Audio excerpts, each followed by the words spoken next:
Haleluya, salam sukacita. Apa kabar Bapak Ibu Saudara yang diberkati Tuhan? Kembali lagi kita dalam program rohani Yesus Mengasihimu.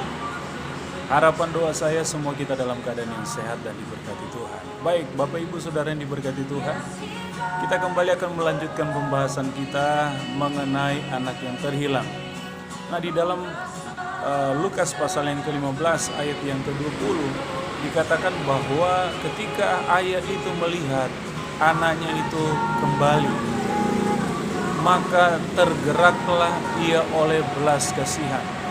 Saya mau angkat saudara untuk kita belajar bersama tentang belas kasihan.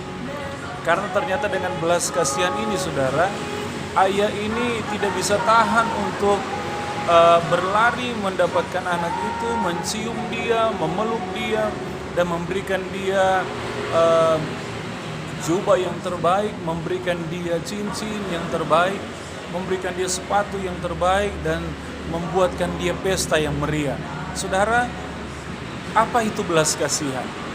Saya coba teliti saudara dan pelajari bahwa belas kasihan itu bahasa lain daripada kemurahan.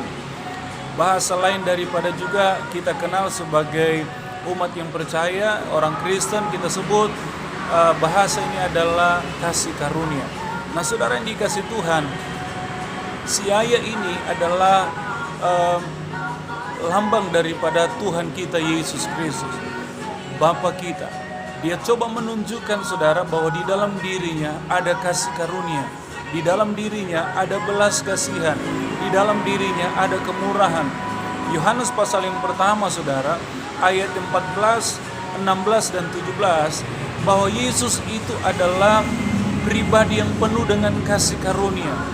Yesus adalah sumber kasih karunia, dan kita boleh menerima kasih karunia demi kasih karunia hanya di dalam atau melalui Yesus. Nah saudara yang dikasih Tuhan, firman kebenaran ini biarlah memerdekakan kita.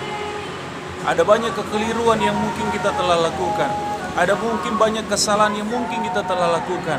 Tapi saudara yang dikasih Tuhan, bagaimana hidup kita kembali akan produktif, hidup kita kembali akan berprestasi, hidup kita kembali akan menjadi berkat.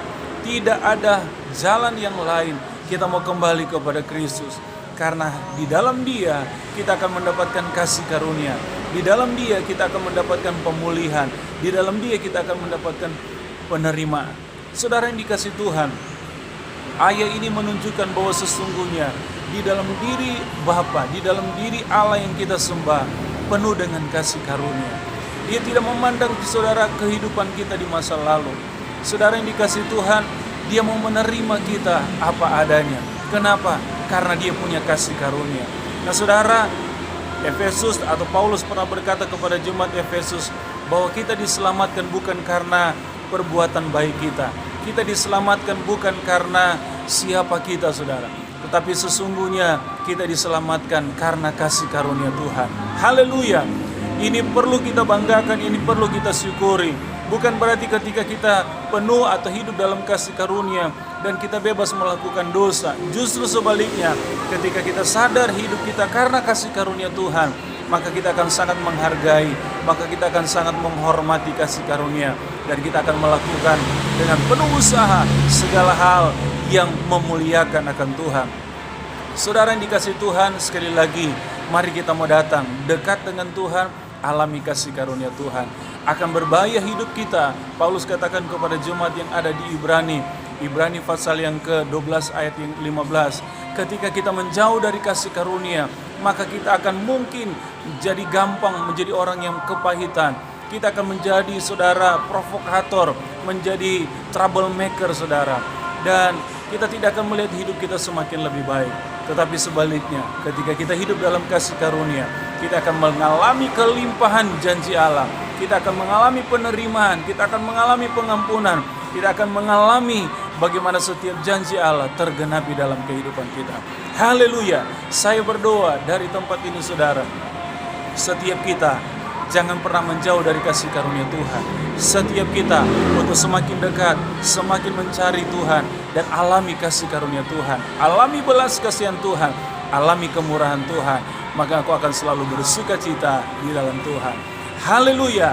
Kita jumpa di dalam waktu yang akan datang, tentunya dengan harapan semua kita ada di dalam kasih karunia Tuhan.